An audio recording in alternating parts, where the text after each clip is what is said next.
tal amigos? Bienvenidos a Penalistas, trabajando por una justicia penal de calidad.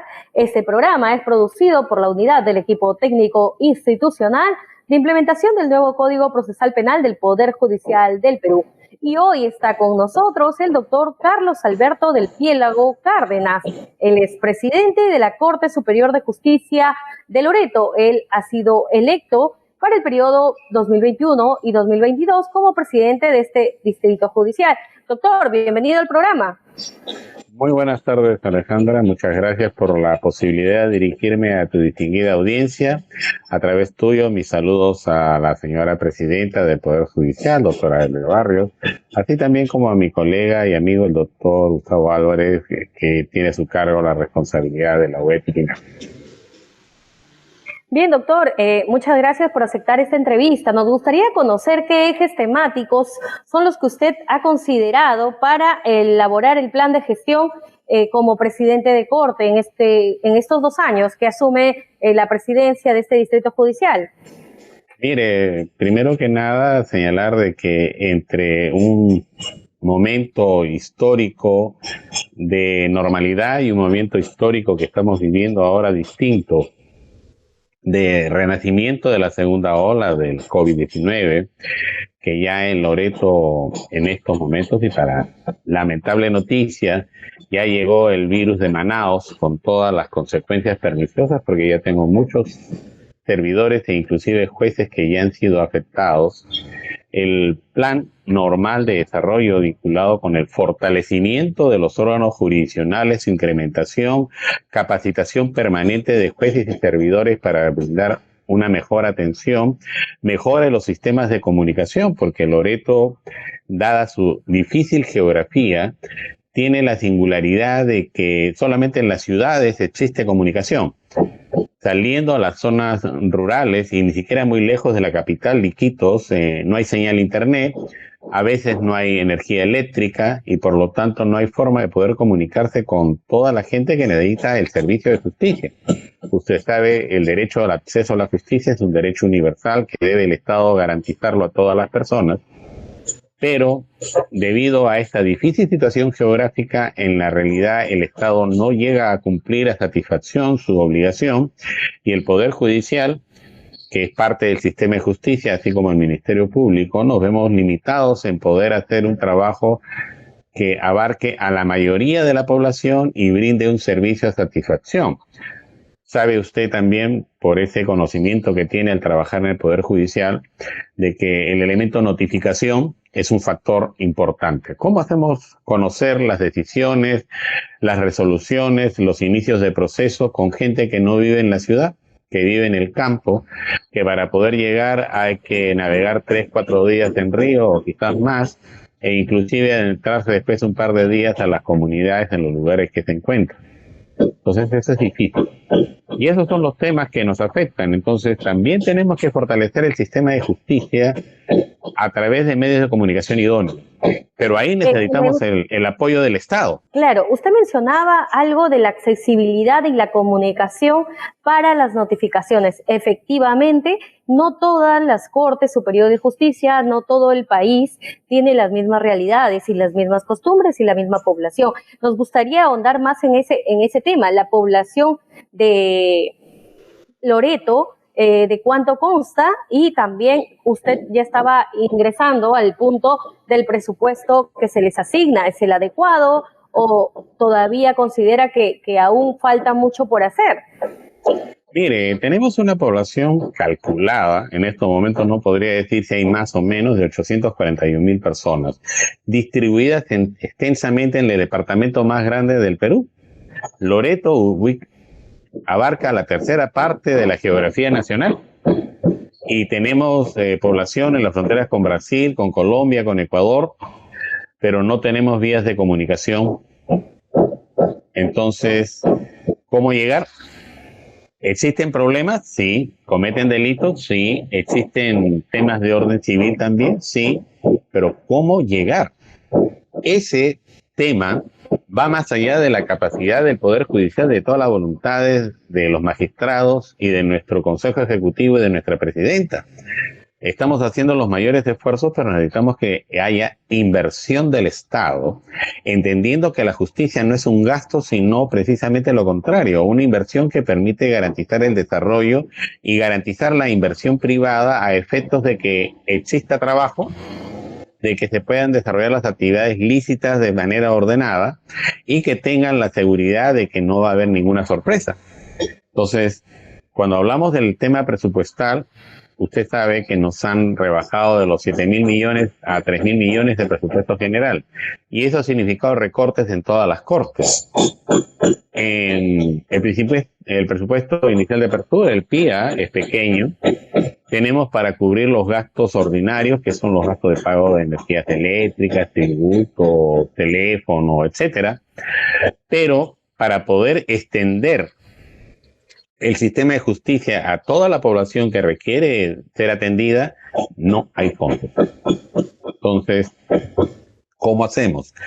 Bueno, hemos desarrollado también el tema de la justicia intercultural, dado que estamos insertos en una zona donde hay 48 pueblos originarios que resuelven sus temas sin necesidad del Estado, para de esa forma también trabajar bajo el paraguas del artículo 149 de la Constitución, en que hay temas que definitivamente pueden ser y necesariamente han de ser resueltos por las comunidades y que tienen tanto valor como una sentencia expedida por nosotros.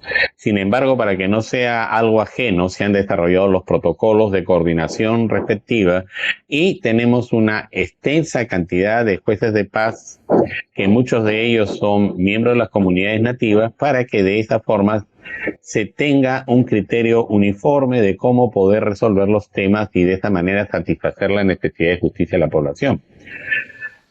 Pero vamos a capacitar a esos jueces y ahí sí que estamos con un tremendo lío. ¿Cómo lo hacemos? Hay que trasladarlos. A veces trasladarlos solamente demora más de 7 días. ¿Y a dónde los trasladamos? Entonces, porque tenemos la cuenca del Ucayali, que llega hasta el departamento de Ucayali, y tenemos el río Amazonas, nuestro río mar, hermoso, bello, el más grande del mundo, que llega hasta Brasil. A lo largo de todo esto están nuestros jueces, ¿no?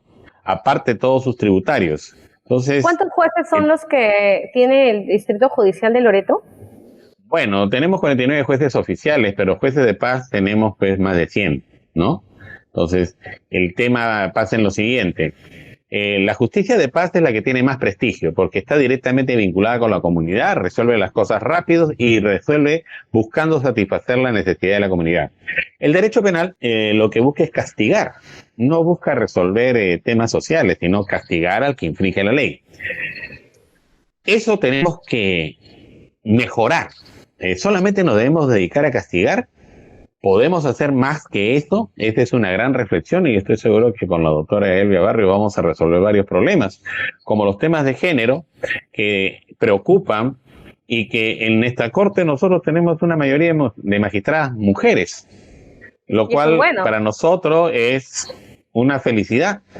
Pero claro, hay paridad, hay enfoque y hay igualdad de los temas que la doctora yo diría, está mencionando. Ahora las mujeres son más que los varones, ¿eh? Así que en ese sentido, más capacitadas. Y digo, y por el hecho de ser mujeres que no conocen, sí conocen y son lo suficientemente severas para hacer las cosas bien, ¿no? Y obviamente la preocupación que tenemos vinculado a ello es darles la capacitación a ellos y al personal. El sistema de justicia no solamente son los jueces, somos todos. Usted, nuestra jefe de imagen, el personal de portería, el de seguridad, el notificador, el que tiene que verificar de que las audiencias sean debidamente comunicadas, la persona que redacta las actas, ¿no? Todos somos partes, todos somos importantes. Entonces mi eje de trabajo está en fortalecer el trabajo en conjunto para brindar un mejor servicio. Es más o menos como el tema del reloj. Esos relojes antiguos que funcionaban con rueditas de diferentes tamaños, bastaba que una se malograra y no funcionaba el reloj. Es un aspecto interesante el que usted menciona del trabajo en equipo, de un trabajo equilibrado. Y en ese sentido quisiéramos conocer cuál es su opinión y sus aportes en relación al nuevo modelo procesal penal que se ha implementado ya casi en todo el país. Bueno, debemos señalar que no solamente es juicio, ¿no? El proceso penal bajo el Código de 2004, que ya no es nuevo, ya tiene 17 años, ya va a cumplir mayoría de edad, ¿no? En la Corte de Loreto está a partir del año 2012, o sea, hace casi 9 años que ya lo tenemos en funcionamiento. El proceso está dividido en varias etapas. La etapa de investigación preparatoria hasta la fase intermedia en que se formula la acusación por parte del Ministerio Público, si así lo estima conveniente. El rey es el Ministerio Público, porque es el que tiene que llevar la investigación, es el que tiene que hacer todas las cosas para copiar los medios probatorios que acrediten responsabilidad o que no existe responsabilidad de las personas que han sido imputadas de la comisión de un delito. El juez de investigación preparatoria lo que hace es controlar, es un juez de garantías, es un juez que tiene que ver de que se respeten los derechos del procesado como de las partes en general y tiene que hacer que el Ministerio Público cumpla su función adecuadamente. Si los hechos están debidamente acreditados, no ha habido una conclusión anticipada de proceso en donde la persona prefiere ir a juicio antes que reconocer su responsabilidad pese a haber estado todo debidamente acreditado, se pasa a la fase de juzgamiento. Y la fase de juzgamiento será en atención a un juez unipersonal, si es que el delito es menor, la pena es menor a 6 años, o a un colegiado de 3 magistrados si el delito es de más de 6 años. Nosotros tenemos, afortunadamente, gracias a la buena gestión que se realizó durante el periodo del presidente Javier Solórzano Anchante el año pasado, un juzgado colegiado transitorio que está ayudando a desahogar las causas, ¿no? El Consejo Ejecutivo, con buen tino, estimó de que era necesario ante la enormidad de procesos que se habían empezado a acumular. Esto ha permitido que se empiecen a resolver una mayor cantidad de casos. Lo que resuelven los juzgados colegiados o los juzgados unipersonales van a ir en apelación, si así lo merecen, a la sala de apelaciones. Teníamos una sola sala de apelaciones, ahora tenemos 2, porque la sala penal liquidadora se ha convertido en la segunda sala penal de apelaciones y liquidadora en adición a sus funciones. ¿Qué significa eso? Se amplía el servicio. Pero este es en la sede central. ¿Qué sucede en las provincias lejanas, por ejemplo, en la provincia de Ramón Castilla, frontera con Colombia y con Brasil? Tenemos aún este sistema precario que es un juez mixto que tiene que atender procesos civiles, de familia y penales en adición. No tenemos juzgado de investigación preparatoria, tenemos un juzgado de paz letrado y en adición a sus funciones, juzgado de investigación preparatoria. Ya existen voces que dentro de la academia están señalando que se está violando la ley y que pretenden interponer algunas acciones para que el Poder Judicial resuelva. Un juez de paz letrado no debe ser juez de investigación preparatoria porque son cosas distintas, más bien son jerarquías distintas. ¿Usted qué solución le daría a esa situación, no? Porque si es entendible, buscamos que los jueces sean especializados en materia penal para atender estos casos. Estamos, aparte de haber convocado ya a la comisión encargada del concurso de jueces supernumerarios, debemos recordar que la única instancia autorizada al creamiento de juzgados es el Consejo Ejecutivo. Y el Consejo Ejecutivo es que recibe las solicitudes no solamente de la Corte de Loreto, sino de todas las cortes del país, porque el país ha ido creciendo, el crecimiento vegetativo, quiere decir más población. Se supone que de la misma manera tiene que haber más órganos jurisdiccionales. El Poder Judicial es un ente autónomo, lo cual requiere un presupuesto justo e independiente de órganos como el Legislativo y el Ejecutivo, ¿no? Estoy plenamente de acuerdo con usted. El Legislativo se asigna su propio presupuesto, se contrata a sus propios trabajadores y nadie le pone ningún límite. ¿Por qué al Poder Judicial nos van a tratar mal? Si se supone objetivamente que nuestra función es servir a la sociedad. Entonces, ¿cómo vamos a servir bien a la sociedad si no tenemos el número suficiente de magistrados y de trabajadores, tanto jurisdiccionales como administrativos? Porque en la medida que va creciendo la institución, necesita además gente de orden administrativo que también apoye, porque también se requieren hacer muchas tareas administrativas que permitan el correcto funcionamiento del sistema de justicia. técnicos especializados en Internet, en reparaciones. Le cuento, hemos tenido un accidente con el juez de paz letrado de Uraninas, una comunidad nativa, en donde se ha quemado por prender el generador, el equipo de electricidad que hemos tenido que comprar porque no hay electricidad en la zona para que pueda funcionar su computadora, su impresora y la antena de comunicación. Lo arrancó y se quemó. Ahora lo hemos tenido que trasladar a través de un deslizador, 8 horas de transporte para que llegue a la ciudad de Nauta al hospital. Y la pregunta, ¿de dónde sacó otro juez?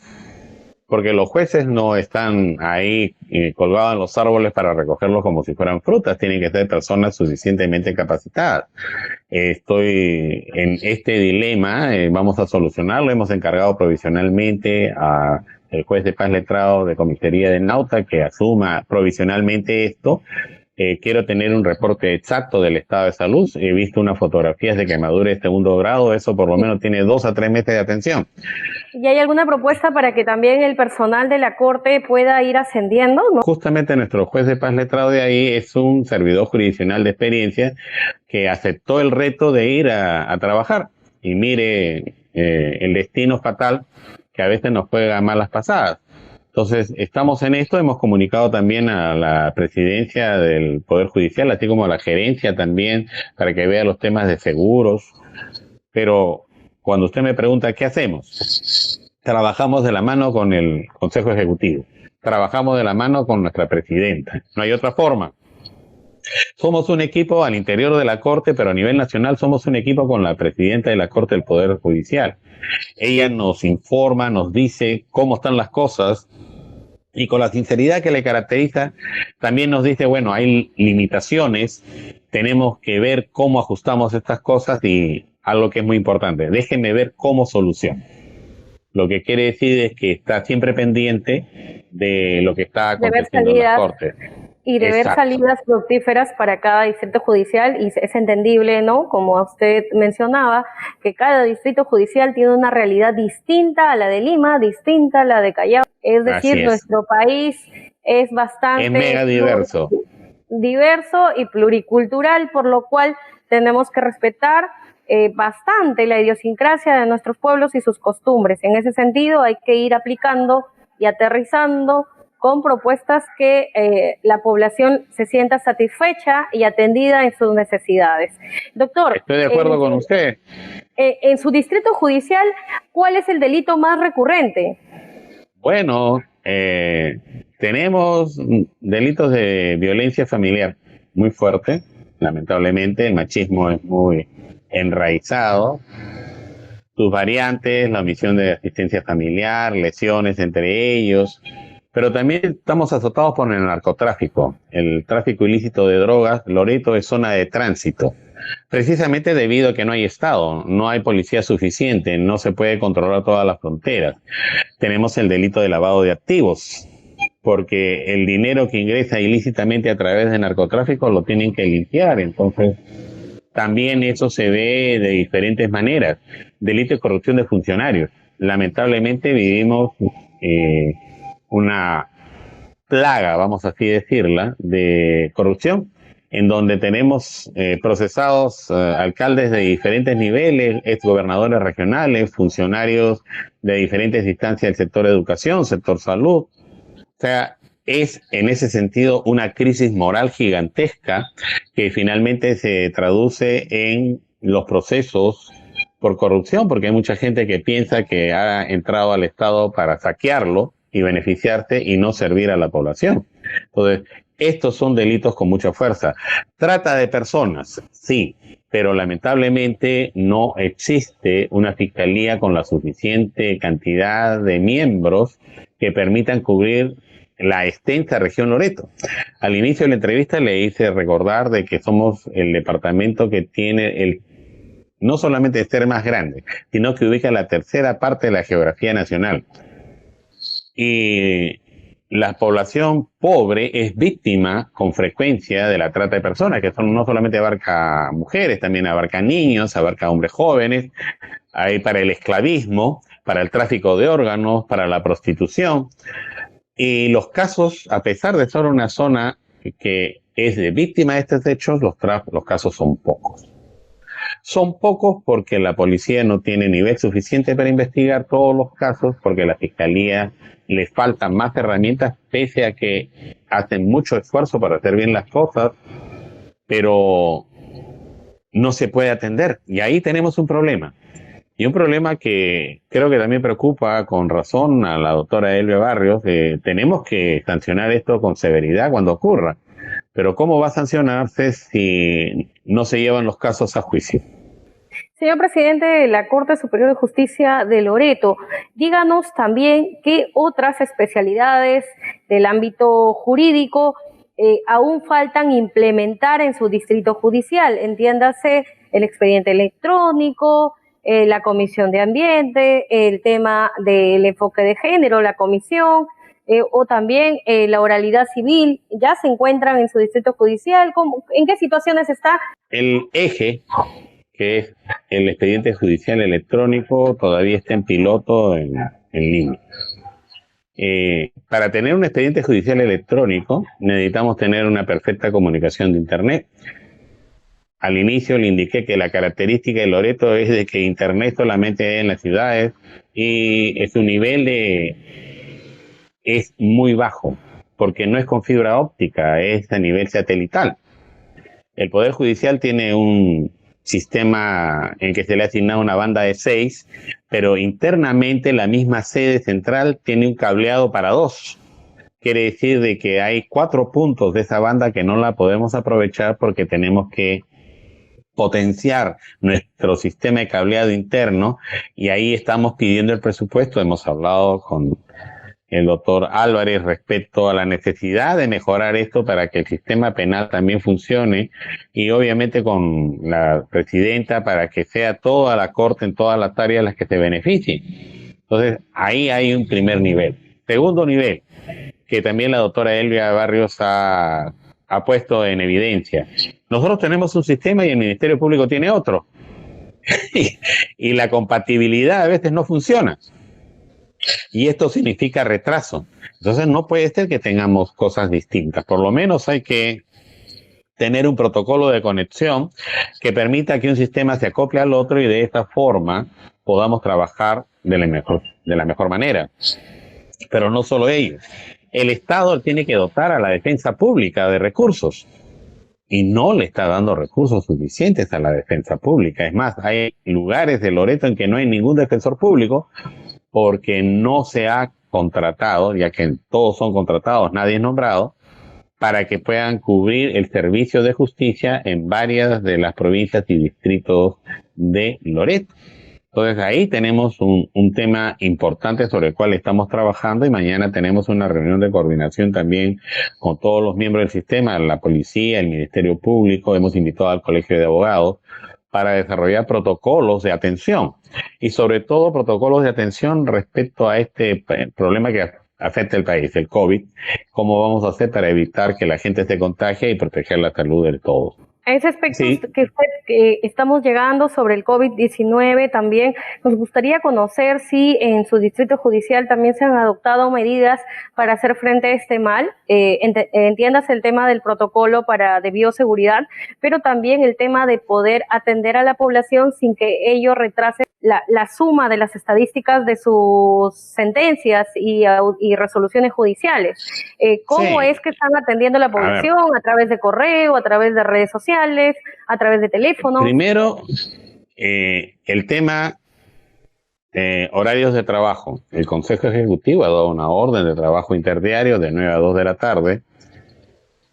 Presidencia no trabaja de 9 a 2 de la tarde, trabajamos hasta más tarde, ¿no? Y el personal de presidencia me acompaña. Entonces tenemos, los que están al frente tienen que a veces hacer un pequeño sacrificio. No hacemos labor interdiaria, hacemos labor diaria porque diariamente hay que resolver problemas. Pero a nivel de personal se ha buscado la restricción máxima para que no exista la posibilidad de contagio. Segundo, el distanciamiento. Por eso que se ha ordenado un grupo trabaja lunes, miércoles, viernes, otro grupo trabaja martes, jueves, en la siguiente semana se invierte.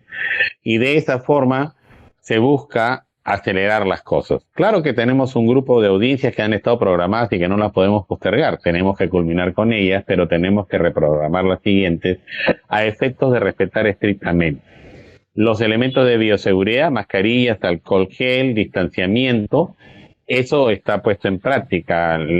Lavaderos de mano para que la gente que ingresa, los que tienen que ingresar, que estén autorizados, porque las audiencias en su mayoría son virtuales para efectos de evitar el contacto personal y de esa manera afectar a los magistrados y servidores, así como aquellas otras personas que asisten, como son fiscales, abogados e inclusive personas que están siendo procesadas en materia penal o que tienen una demanda o son demandados en las áreas civiles o de familia.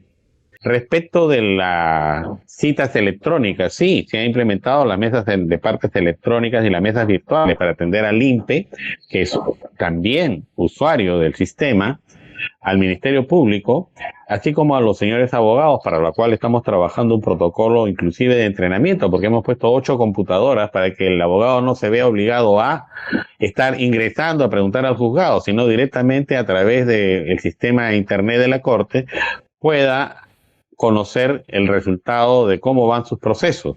Y en caso que se requiera una cita, puede conversar telefónicamente y también comunicarse con ODECMA, el órgano desconcentrado de control de la magistratura, a efecto de presentar reclamos en caso que existan retrasos injustificados. O sea, estamos en eso. ¿Cuál es el problema? Que bueno, lo podemos hacer con efectividad en la sede de corte principal, pero no con tanta efectividad en las sedes de provincias. ¿Por qué razón? Por la misma razón de la falta de comunicación debido a que el Internet es sumamente débil o a veces inexistente, porque hay horas en que aparece y hay horas en que se va. ¿Podemos encontrarle una solución a lo que usted menciona, el tema de la conexión de Internet? Porque no es solo en su distrito judicial, también tenemos esta debilidad en otros distritos judiciales que también acontecen en la selva, como lo es Ucayali. Ucayali, Madre de Dios, uno, porque he conversado con los magistrados, también con Amazonas, que tiene una zona de tierra y una zona de selva. ¿Qué salida se le puede dar a esta situación?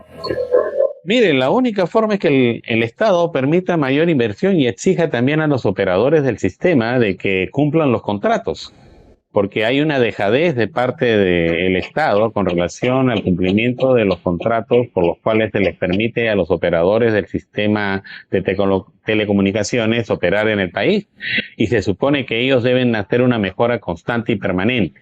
En el caso de la selva no lo hacen, entonces tienen que exigirse. Nosotros hemos visto informaciones sobre sanciones económicas, multas, deudas tributarias, etcétera, que son abultadas. Digo, ¿y por qué no las cobran? Entonces ya ahí hay un tema de decisión política que escapa al Poder Judicial.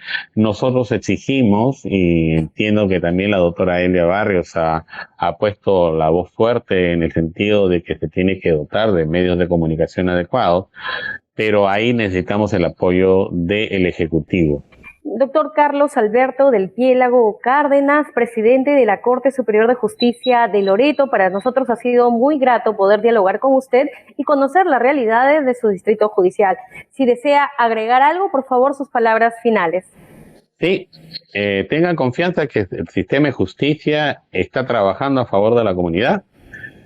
Estamos contentos con la presencia de la doctora Elia Barrios, que con su energía va a darle el sabor especial que necesita la justicia para que llegue a un mejor nivel, con estándares de respeto de los derechos humanos y un enfoque de género que permita la igualdad real de la mujer y del hombre, cuando estamos viendo una sociedad tan discriminatoria como la que nosotros tenemos. Muchas gracias, doctor Carlos Alberto del Piélago Cárdenas, presidente de la Corte Superior de Justicia de Loreto, por brindarnos su tiempo para poder brindarnos esta entrevista en Penalistas. Y a todos nuestros amigos que nos sintonizan, muchas gracias. Ya saben que pueden seguirnos en nuestras cuentas oficiales de Facebook, Twitter, YouTube e Instagram. Y también estamos en Justicia TV, el canal de los jueces del Perú.